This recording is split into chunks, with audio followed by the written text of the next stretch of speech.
Hey everyone, welcome to Home Therapy. It's your host, Anita Yokota. This is the podcast where we break free from our negative thoughts about our home and ourselves.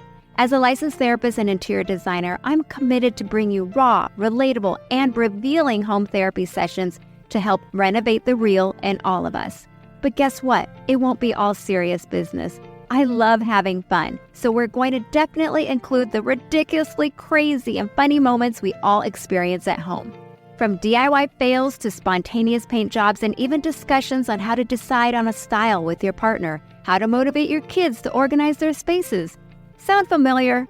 I get it. Even as a designer, I'm right here with you, navigating through these challenges and sharing the journey. New episodes drop every Tuesday, so get comfy, sink into your couch, because this is the place to get your home therapy, one session at a time with me, Anita Yokota.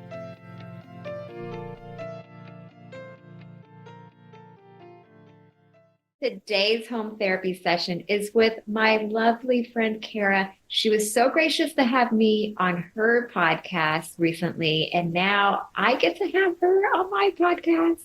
So exciting. Welcome, Cara. Thank you so much for having me. I'm so excited for you and the show, and I'm so excited to be here. I feel like it's going to be good. Oh, I'm super excited. Very grateful to have you on because I love amplifying women who just kick ass. I, was kind of doing some background information on your history, and I'm just going to dive in because when it comes to home therapy sessions, we always like to start from the beginning, right? How did our story begin? And I know for you, it was your contractor dad. Absolutely. I'm really curious. How did he, growing up, impact your vision and career that you have today, or what about his role in your life has really propelled you into what you do? So for context, I lost my dad to cancer in 2014, but growing up, he was my best friend. We were really similar personalities. We did everything together, and he was my main coach and teacher. I played a lot of sports. I was totally a tomboy, so I was very comfortable in male-dominated spaces, on the playground with the boys instead of the girls. I don't know how it ended up that way, but that's what it was. So I was just raised believing I could do anything. And I think a lot of the normal conditioning that comes with being raised as a girl, I had an antidote to that with him. My mom was like, pink and be a lady and we'll put you in ballet for 9 years so you're not so clumsy. And my dad was just like, yeah, you can be whoever you want. And so I think that really set the tone for me just believing I could do anything. And so I think then I went to college for business and went into a oil and gas finance role, which is another male dominated space. My title was literally landman because it's old school. And then that to now what I'm doing with DIY contracting and power tools. And so it's always been just paving my own way, a really unconventional, really windy path, which I think a lot of creative industries are. It's just all over the place. I'm really curious. What sign are you? I'm a Cancer, Sun, Aries rising. Okay, this is where we align because if you're Aries rising, I'm Aries Sun. And I'm such an Aries and so many. Yeah. Okay, now it resonates. Yeah, because I just recently this year learned we're supposed to be reading for our rising sign, and it started resonating more. I was like, okay, I have always been feisty and fiery and needed to come first, so competitive. So I'm I see it. Yeah, because I'm just how is she not an Aries? But you're Aries rising, which they say is probably even a more significant sign to observe and watch than your sun. I have tried and true Aries. If you read everything, including a little temper sometimes. And that's modified. That's but very a fire sign. My rising is Aquarius, which was really interesting to me. But Aquarius placements are very creative. So that makes a lot of sense. Yeah. A lot of sense. But going back to your dad, I love that because my dad is an architect and I grew up with so many influences from him, just very indirect. He and my sister were the ones that sat in front of him while he was practicing his pitches for the next day for extra meetings and things. And so that really influenced us. And he was definitely, both my mom and him were all about girl power. So I love how your dad really influenced you in such a positive way. And now you are teaching women to not be afraid of finding their voice at home, which, as a therapist and designer, that's my whole platform and passion as well. But for you, DIYs, let's talk a little bit about that, because I truly believe DIYs not only strengthen our muscles physically, I think there's an emotional muscle, a mental muscle to get through it and finish the project. It takes such mental stamina. And absolutely. When I am on social media watching you do this, I have to admit, I have a Mr. Meticulous. That's what we call Travis. Or my construction crew when we're on client renovations. I'll do it and I like it and I'll feel empowered, but I have some backup. Yeah, which is totally fine. Yeah, I always say do it yourself, but don't do it alone. And you got to know your wheelhouse, like what you're good at, what your strengths. And honestly, there's just some things we leave it for the experts, right? Like plumbing. I don't touch plumbing. Yeah. Plumbing, it is a huge thing. I think electrical, we can kind of learn, but plumbing, it's touch and go. So I'm curious for you, what has been your DIY journey to, how did you build this muscle to finally land where you're at right now? I love that you called it a muscle, because that's absolutely the truth. I always say I did it one tool and one project at a time. Like when I started out, I was literally terrified to use a saw. Like I'd grown up using a drill, like working with my dad, but no saws. So I would plan out all my projects. I would go to Home Depot, have them cut the lumber, bring it home, screw it together, do sanding and staining. And so it was just little by little. But yeah, definitely like I was terrified at the beginning. And so I think the process of learning how to be afraid of something, push yourself to do it in a way that's safe, where you're getting like the information and support you need. That's a really hard process, especially doing it on your own. I don't know. You just got to be like brave. And I always say the fear is there to keep you safe, but not to hold you back. But I think with any creative process, we're transforming spaces, but we're also transforming ourselves. There's an inherent, like a classic hero's journey of set out to do this, hit the big problem. Oh no, will we make it? Figure out how to fix it, and then have a good result. And it's just that again and again. And when you're comfortable with messing up, and when you're comfortable with taking risks and not knowing that it's going to go perfect, but knowing that you're going to figure it out and trusting like that ability within yourself, which is a muscle like you have to build, that's how you get through it. And so it's been the process. And we can do this 100 times with 100 different projects because we know how the process works, kind of thing. I really love that, because and this is maybe a general assumption, but maybe it's also a correct one. As women, we have to multitask, and there's a lot of expectations on us, and then we put a lot of pressure on ourselves. And when we start on any endeavor, it's very easy for us to think in perfectionistic terms. And from drawing from what you just said, it feels like your expectation of a DIY project is not necessarily coming from a perfectionistic mindset. Could you share for someone who's listening right now, they admire so much of what you do, they admired what I've done, but there's no way. What mindset do I have? Like, could you share what's an initial mindset they can start off with and kind of practice thinking? Yeah, I think definitely I would say experimentation. I think online does us a disservice because it's like before and after, and we really don't get into the nitty gritty of the middle, which is, if we were honestly to show that process, it would take months and no one would want to watch that content. So like fair, but also like, I don't think the everyday person sees how much goes into it. And because we're not being shown that, that's something you have to figure out for yourself. And once you realize like how hard it is and that it's not you, that's just how the process is, I think you can be a lot more gracious with yourself. But going into it with an open mind of experimentation and literally expecting things will go wrong. Absolutely. And it's not your fault. It's just the nature of doing something you haven't done before. Like you don't know what you don't know, and that's okay. And learning how to pivot, I always say the magic is in the messy middle. That's when really things come together. It's like you can make the best plan in the world, but once you get into it and there's a material is out of stock, or the tool broke, or there's a stud in the wall where you didn't think was going to be, and you have to pivot and adapt your plan, like that actually is such an opportunity for things to turn out better than you could have planned, because it's a problem that you have to solve. And I really believe that like creativity is best when it's solving a problem instead of just sitting out like down to a blank page to draw something. So yeah, I think that's the process, and I've learned to accept that. You're hitting on so many amazing points, because one time I was in yoga class, and the teacher had just mentioned it was a really hard pose.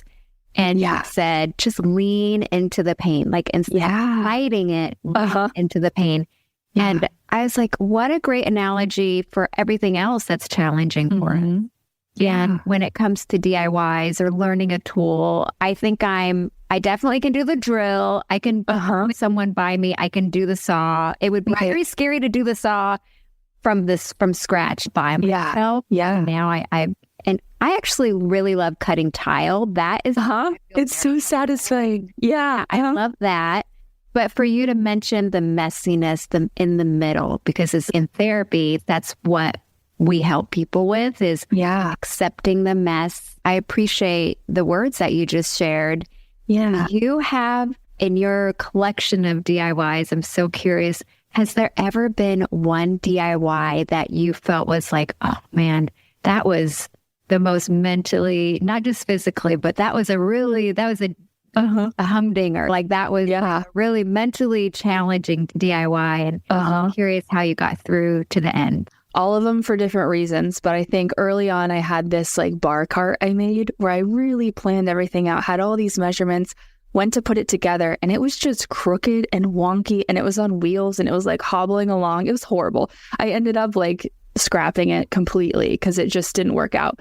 And what I realized is there was just tools I didn't know I could use, like clamps and speed squares and things to hold things straight while I was drilling.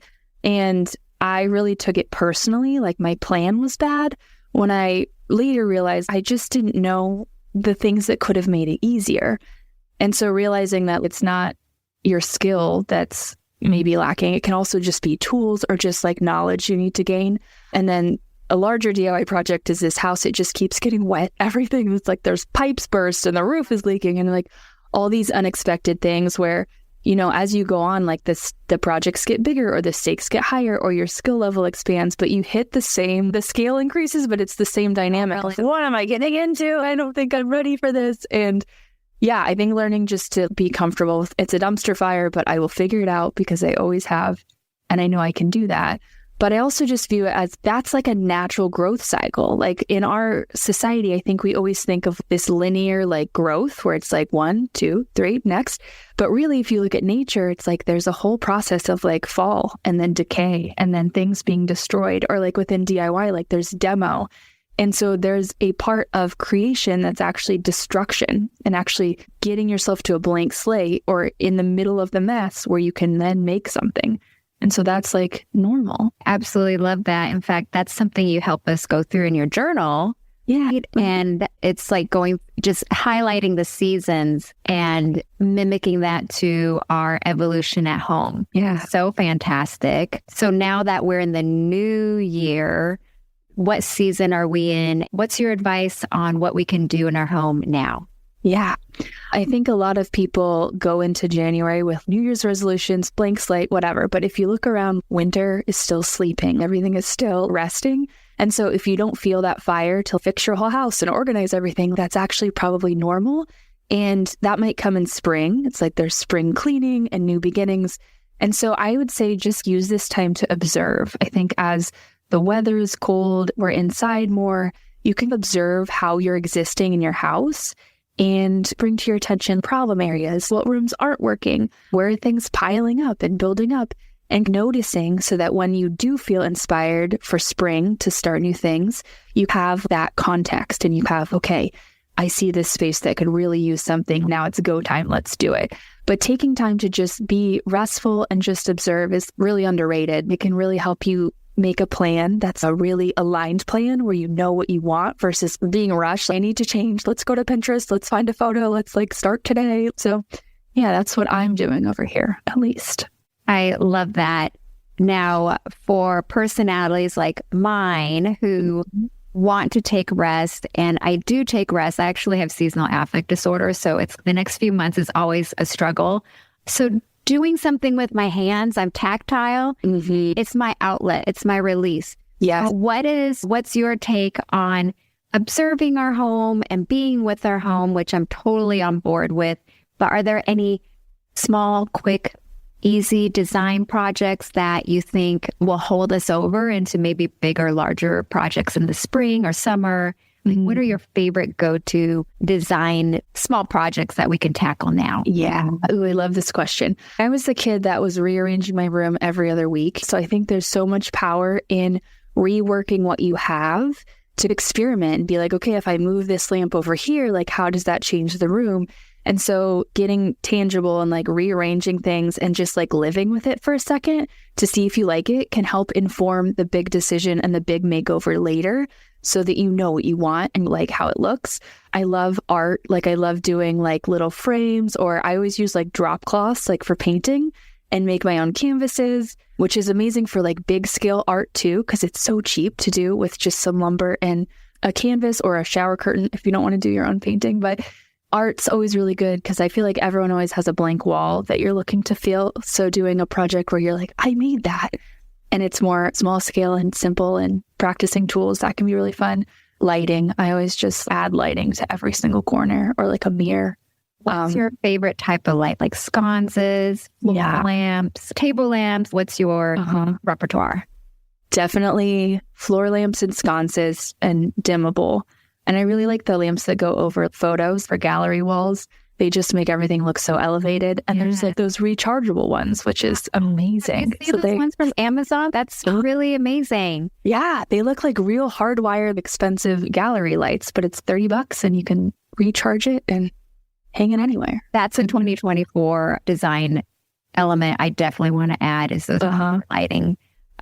And then with no wiring, that's approachable for people who don't want to do electrical or don't know how. Or don't have wiring. You don't have wiring. Yeah, I love that one too. And then when it comes to color, lighting and color go hand in hand. Yeah. I'm curious, what is your favorite color?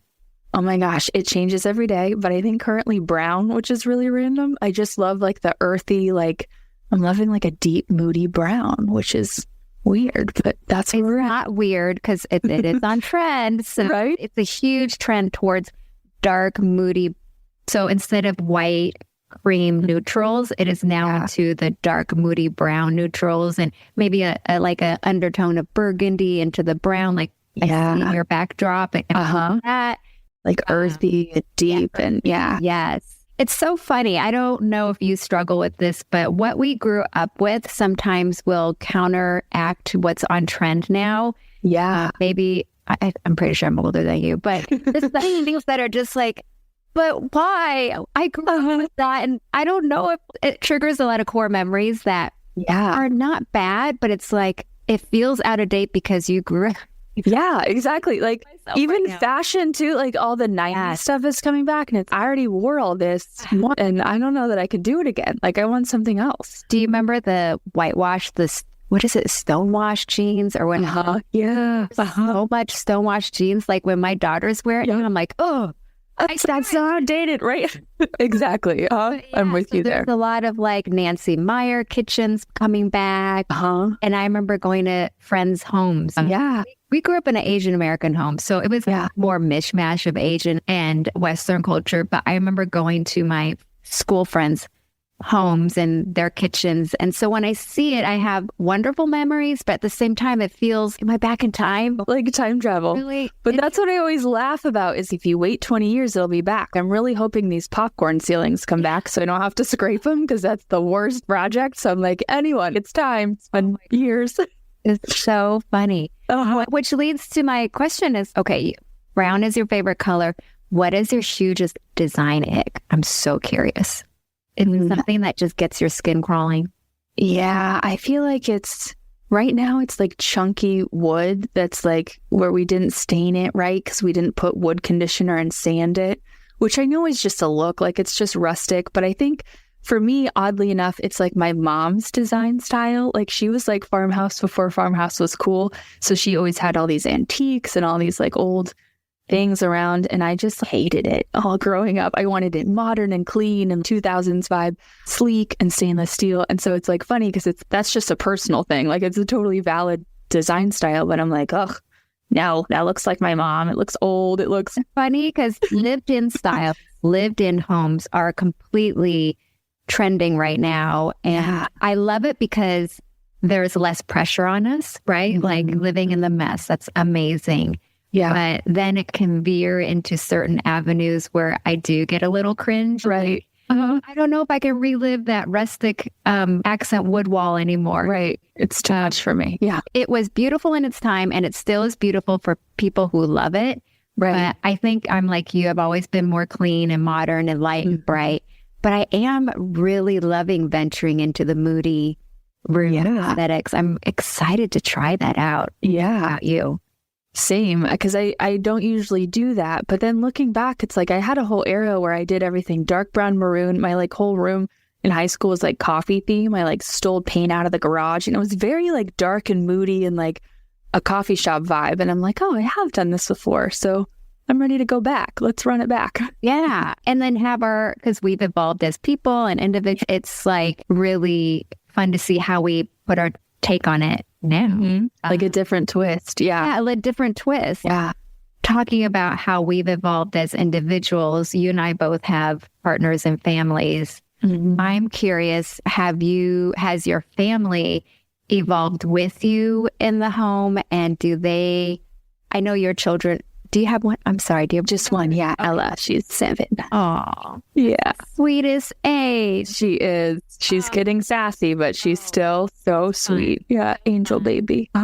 I have 3 girls, 2 in high school, if you can imagine. So fun, yeah.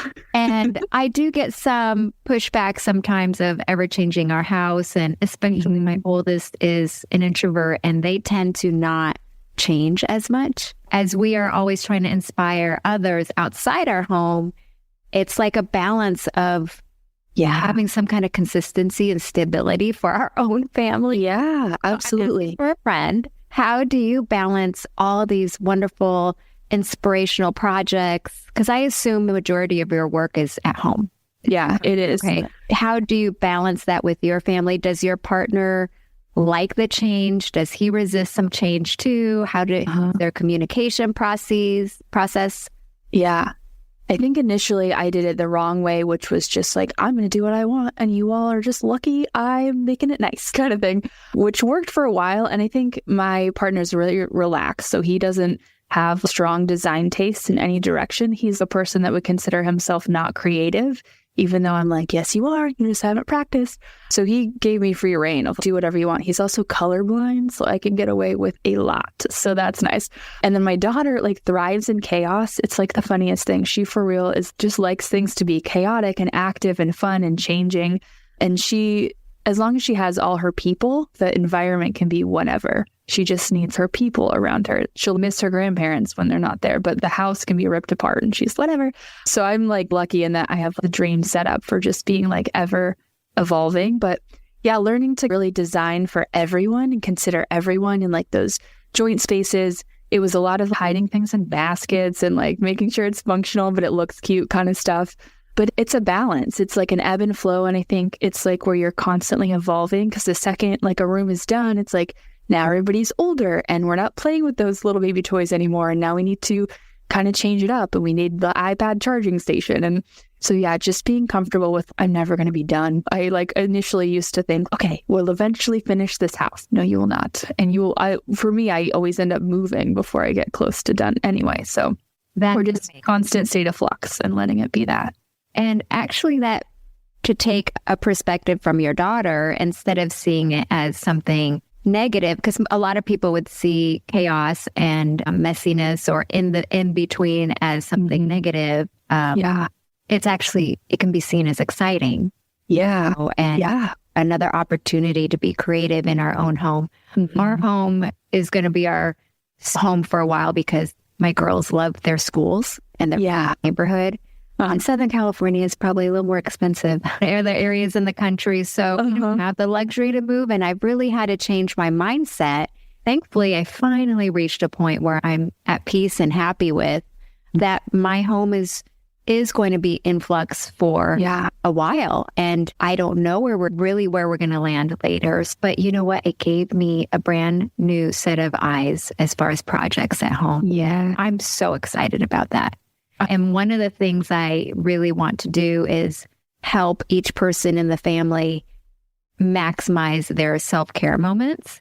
Yeah. And I love that. for you, because your job is physically demanding, Right. I can imagine you need a lot of downtime to rest and pause. I'm a tub time girl. I love taking baths. Yeah. What is your go-to self-care at home? Yeah. It should be something better, but I think it's like scrolling on TikTok and just being in like a quiet space. It's like my house can be chaos, but my bedroom needs to be very like relaxing. I have a little air filter that's like a sound machine and like a cozy blanket and the right temperature and like tea and like TikTok where I feel like I'm interacting with, I have so many friends on there. So interacting with friends or like exploring new ideas or like getting new inspiration is my like downtime. It's still very mentally active, but like my body, it's lay down and not move for hours. But yeah, I've found that as long as I have a place to go where I feel like I can completely unwind, the whole house can be chaos. But if I can shut the door and have one room that's put together is like all I need. When before I feel like I was trying to have the whole house to put together to create that feeling. But yeah, realizing that like sometimes it's less than you think it takes to give you that feeling of being secure or relaxed or safe and feeling like you can unwind.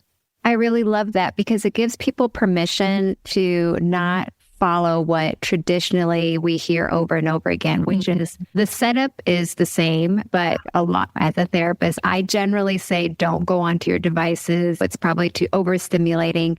Yeah. But for you, it's creatively stimulating and it connects you to your friends. Like you find it a positive thing.